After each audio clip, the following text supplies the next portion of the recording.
మురికి కాలువలో ఉన్న చెత్తంతా మా వాషింగ్ మిషన్‌లోనే ఉందండి. అసలు చూడండి ఎంత చెత్తగా ఉందంటే, అంత చెత్తగా నాకైతే ముట్టుకోవడానికి కూడా ఏదోలా అనిపిచ్చింది. బట్ క్లీన్ చేసుకోవాలి కదా! మనది కాబట్టి క్లీన్ చేసుకోవాలి. ఎంత చెత్తగా ఉంది చూడండి. అబ్బబ్బా! ఇన్ని రోజులు ఎలా వాషింగ్ మిషన్‌లో బట్టలేసానా అనిపిచ్చింది. కానీ ఇది మా పెళ్ళైన కొత్తలో ఒక్కసారేమో క్లీన్ చేసినట్టు గుర్తు అంతే. అంటే దాదాపు 4 ఇయర్స్ అవుతుంది క్లీన్ చేసి కూడా. సో, ఇప్పుడు క్లీన్ చేద్దామని స్టార్ట్ చేశా. ఇది నేను ఫస్ట్ టైం క్లీన్ చేస్తున్నా. ఇంతకుముందు మా ఇంట్లో వాళ్ళే క్లీన్ చేశారు.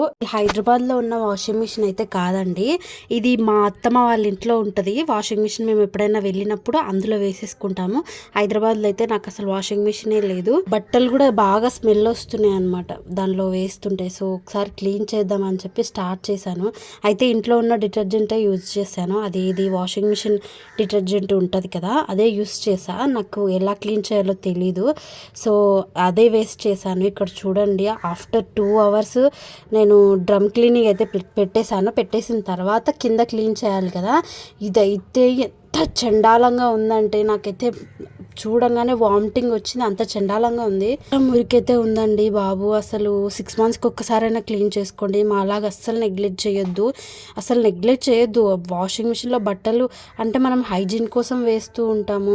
ఎన్నో మంచి మంచి లిక్విడ్స్ వేస్తాము. అయినా కూడా ఇంత చండాలంగా పెట్టుకోవడం అంటే అసలు మామూలు విషయంగా నిజంగా మేము ఇక్కడ ఉండం కాబట్టి మేము పెద్దగా పట్టించుకోలేదు వాషింగ్ మిషన్‌ని. ఒకవేళ నా దగ్గరనే వాషింగ్ మిషన్ ఉంటే మేబీ 6 మంత్స్‌కోసారి 2 మంత్స్‌కోసారైనా క్లీన్ చేసుకునేదాన్ని. బట్ ఇక్కడైతే నాకు అసలు నచ్చలేదు.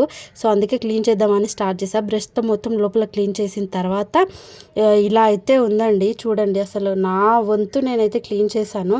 ఇదైతే క్లీన్ చేయగలిగాను కానీ లోపలైతే నేను అసలు క్లీన్ చేయలేకపోయాను. చూడండి ఇదైనా ఎంతో కొంతైనా క్లీన్ అయింది. అండ్ లోపల చూడండి అసలు ఎలా ఉందో అలాగే ఉంది చెత్త. అసలు క్లీన్ అవ్వలేదు. ఏదైనా టిప్స్ ఉంటే చెప్పండి. అసలు క్లీన్ కూడా అవ్వలేదు. చూడండి ఎలా ఉందో అలా ఉంది. బట్ డిటర్జెంట్ వేరేది వాడతారంటారు. బట్ మా దగ్గర అవైలబుల్గా ఉన్నదే వాడాము. ఎవరు తీసుకురాలేదని చెప్పి ఇంకా ఇదే వాడేసాననమాట డిటర్జెంట్ వాషింగ్ మిషన్‌ది. సో, ఇలానే ఉంది. ఏదైనా టిప్స్ ఉంటే చెప్పండి. అండ్ నెక్స్ట్ ఎలా క్లీన్ చేయాలనేది ఈ 1 వీక్‌లో నేను క్లీన్ చేస్తాను మళ్ళీ నెక్స్ట్ టైము. ఎలా క్లీన్ చేశాను ఏంటి అనేది నేను మళ్ళీ ఒక వీడియో చేస్తాను. సో, ఖచ్చితంగా అయితే నాకు టిప్స్ అయితే చెప్పండి. అండ్ ఒక టిప్ అయితే చెప్పబోతున్నా. బట్టలు వాష్ చేసిన తర్వాత ఇలా ఓపెన్ చేసి ఉంచండి డోర్ అయితే. సో, లోపల ఉన్న చెమ్మంతా క్లీన్ అయిపోయి అప్పుడు మీకు బట్టలు హైజీన్‌గా ఉంటాయి. Thanks for watching.